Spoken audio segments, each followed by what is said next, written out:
welcome back. Today's video is going to be about carb cravings and the dreaded feeling like you're just basically addicted to carbohydrates. And what do you do about that? If you're menopausal, if you're overweight, if you struggle with inflammation and pain and fatigue, I've got answers.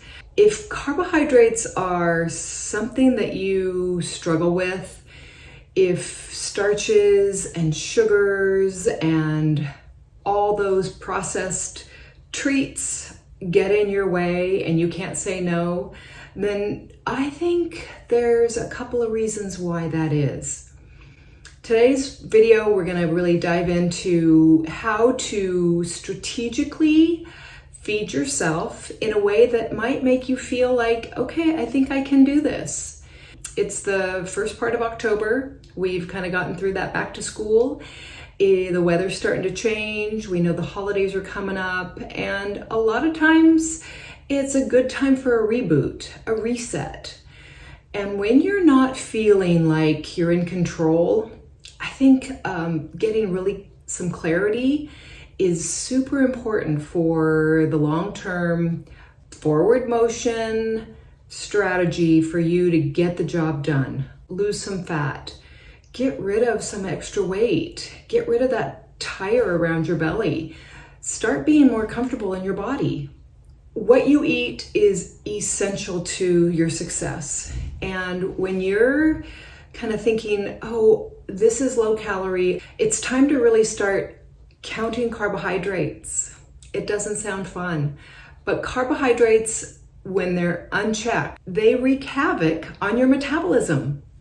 When you aren't really clear about how many carbohydrates that you're getting in your day-to-day, then that could be a reason why your weight is stuck or you keep gaining week after week. Fat loss depends on you for the most part. When you are eating high protein, lower carbohydrate, and maybe you don't know what I'm talking about, but when you're looking at your daily intake and your protein is under 80 grams and your carbohydrates are over 80 grams, then I have a strong suspicion that you're going to have a really hard time losing fat. It's not calories in and calories out. We've debunked that, but it's consistency. It's, for the most part, eating true blue, high protein, low carbohydrates, quality fats, and ditching that inflammation. And it might take you a few weeks before you see any kind of movement on the scale. Depends on who you are, depends on what's going on. You know, there's no one size fits all, but if you're struggling with hormonal weight gain and you have carb cravings and you're not sleeping well and you're having hot flashes or other low hormonal symptoms, then it's time to pay close attention. I mean, you have to be detailed in your diet. So by starting off your day with a high protein breakfast, and this is when you might be adding your carbohydrates depending on what your energy needs are. So if you wake up in the morning and you're hungry, your body's telling you to eat. You need the energy. It's just a matter of what are you eating. You want to select something with high protein. Everybody's different. For me, I'm very good at my intermittent fasting. I've built that into how my body responds best. My body likes to fast, especially in the morning. I can have my black coffee and my electrolytes and get a little workout in and then eat later in the morning or later in the day, depending on what's going on for me. But I sit with many of you and I offer suggestions that seem super easy, and then it falls short. Maybe you've lost your resolve. Maybe you decide that you're not worth it. Maybe you just think, I can't do it, or it doesn't sound fun. I don't know. But it's time to take a close look at what you are doing and stick to the plan. If you find it hard to get through the day without cheating, then it's time to really look at your macronutrients and your mindset. Macronutrients and mindset. Okay, let's take macros and break it down. We've got a need for most of us. If we want to weigh between 130 and 160, we kind of want to land at least 80 to 120 grams of protein in that 24-hour period. And many times I like to say you probably want, if you're just getting started on this journey and you have no clue what I'm talking about, then you're going to want to strategically eat in 3 feeding windows. And each feeding window is going to consist of at least 30 grams of protein. When I talk about feeding windows, I'm talking about an hour or so of time where you're allowing yourself to eat the food, the meals, whatever it is that you've chosen to eat in that feeding window. And then you shut down that feeding window and you let your body process the fuel that you gave it, and no snacking. Okay, so what is 30 grams of protein? It is maybe 3 eggs. That's about 27 grams of protein, 3 eggs and a couple of ounces of sausage.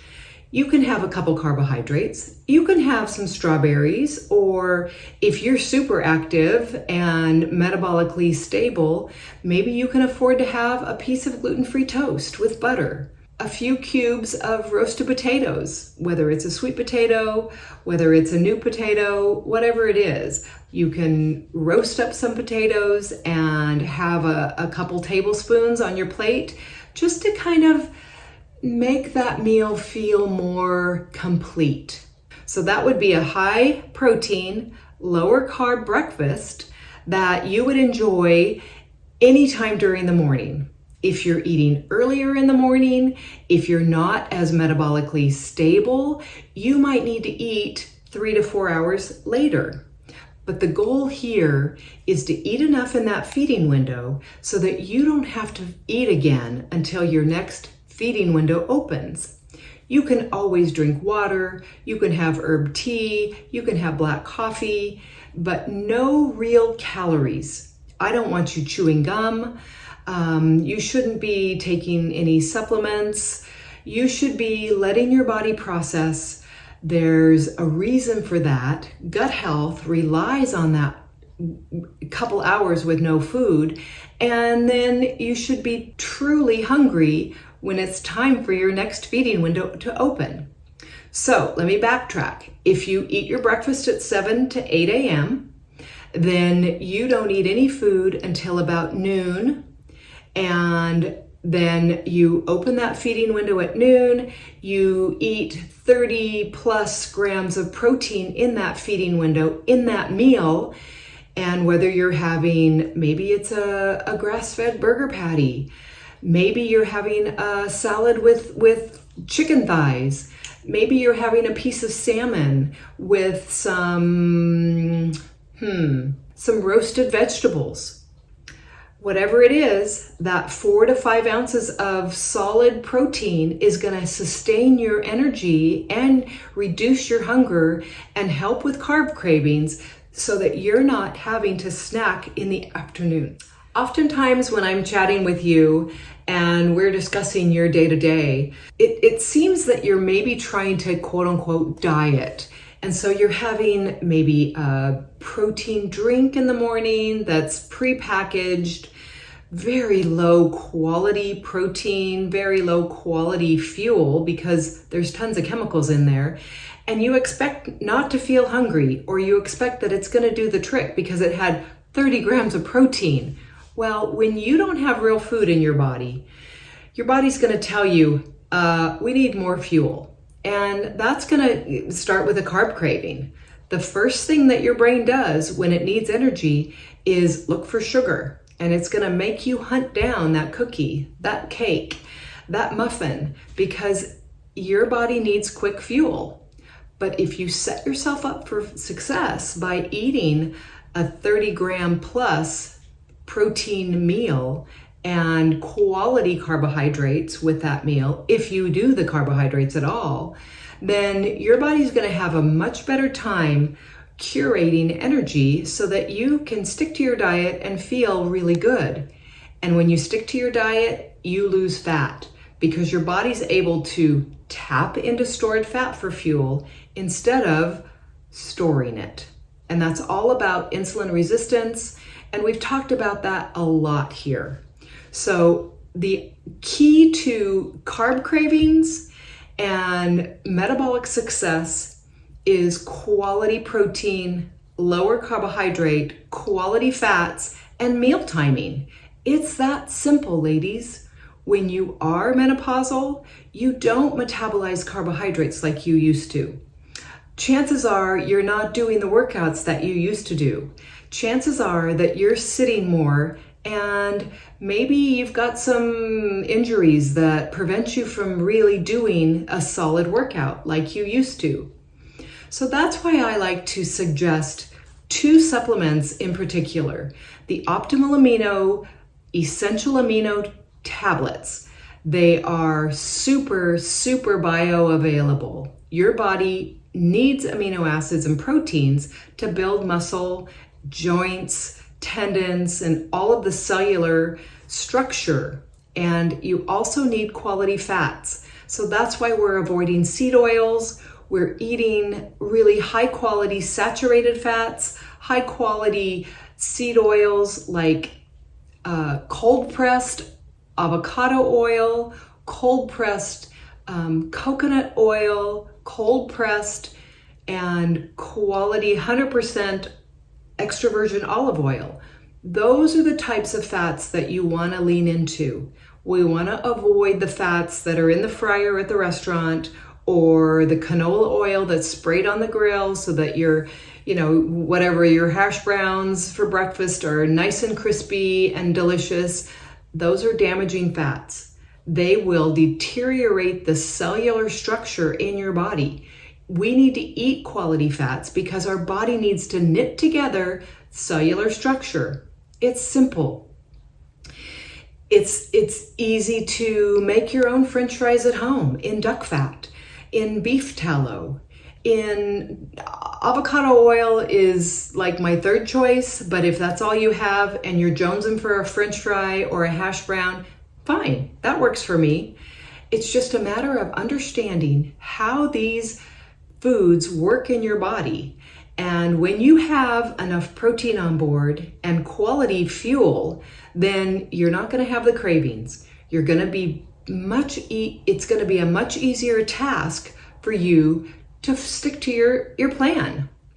Now, your mindset needs to be there, because if you're finishing breakfast at 8 a.m. and you've got 4 hours of, fasting, I'll call it fasting, you're not going to eat in between meals, then you've got to get your head on straight. You've got to tell yourself that you'll eat again at noon and get busy. Feel what's going on in your body. Are you physically hungry? Okay, if you're physically starving and you can't think straight, then maybe you're going to have something that's high protein. Maybe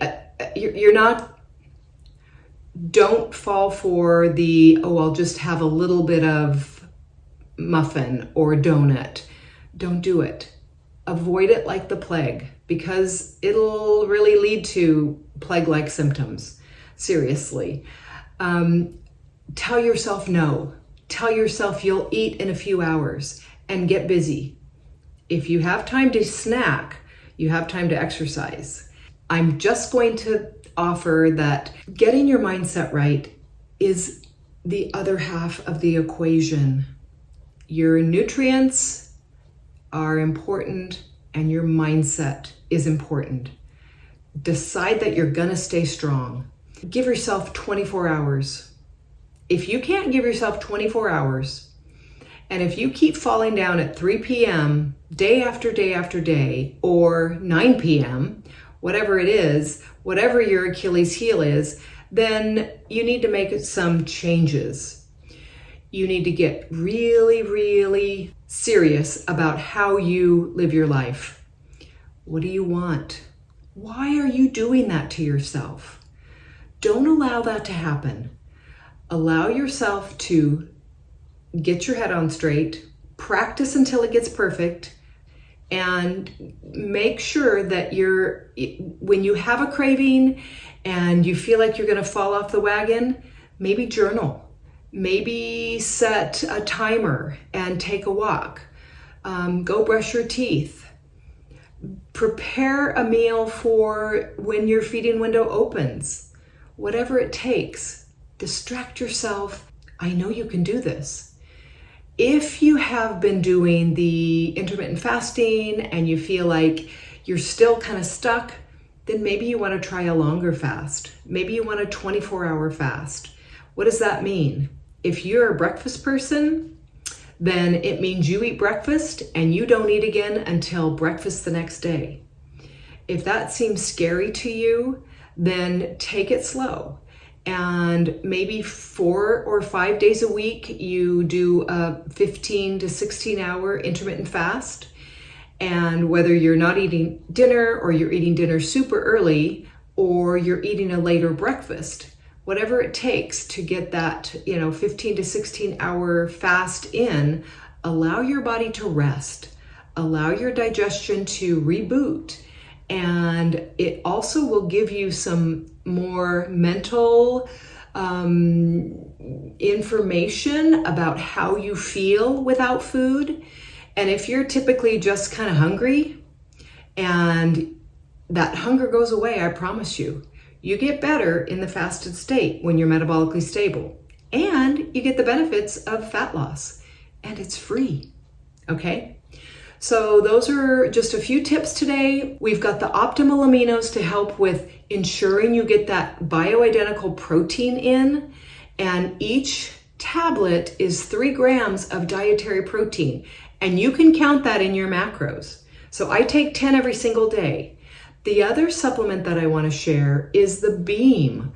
Beam liquid. It's a multi-mineral liquid that really helps with energy. It helps with detoxification. It helps remineralize your body. And those minerals are key to balance. These days, our food is full of pesticides and all things, toxicity. It really does help with the cellular cleanup in our bodies and reduce the load. So inflammation is resolved, or at least it helps with inflammation. It helps with our energy. So I like to recommend the Micro Boost, and I'd say, a half an ounce a day is probably great. Now go slow if you've never done anything like that. Maybe you take a tablespoon and work your way up to a half an ounce, but I've got discount codes for the optimal aminos and the Beam minerals down in the description box. And I really appreciate you trying that because it's my go-to. I wouldn't be without it during the day. Why not make life easier? Structure your meals and your meal timing, 30 grams of protein per meal.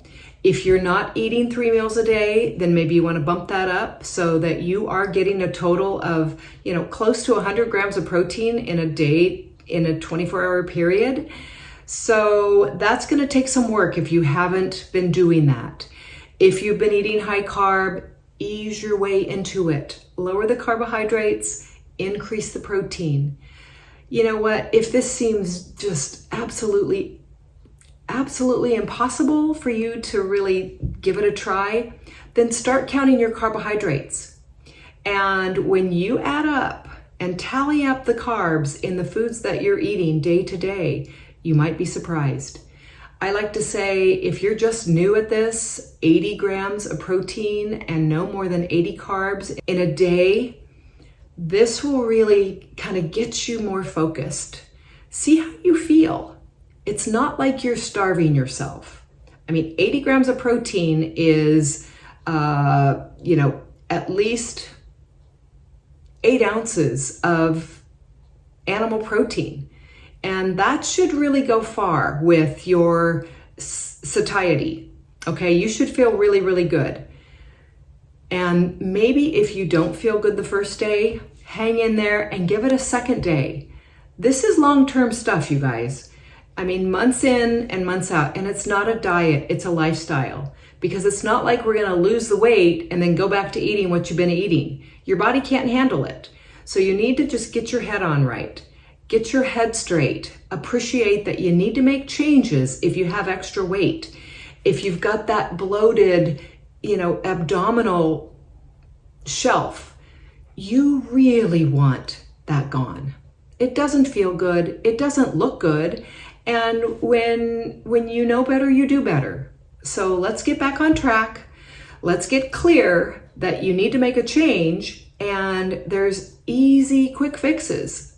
Make a plan. If you have trouble, schedule a Jumpstart. It's that simple. We'll figure it out. Okay? I'm here to help. It's doable. It's just a matter of you understanding what you need to understand and move forward and practice that. You're not going to get it perfect, and that's okay. I'd love to see what's working for you these days. I know many of you are feeling successful, and I know many of you are feeling like you fell off the wagon and you don't want me to find you ever again because it didn't work for you. Well, it didn't work because you didn't give it long enough. It's not a straight line. Metabolic freedom is a process, and I know that you can do this. Come for the fat loss, stay for the longevity, and I really hope to see you next time. Bye!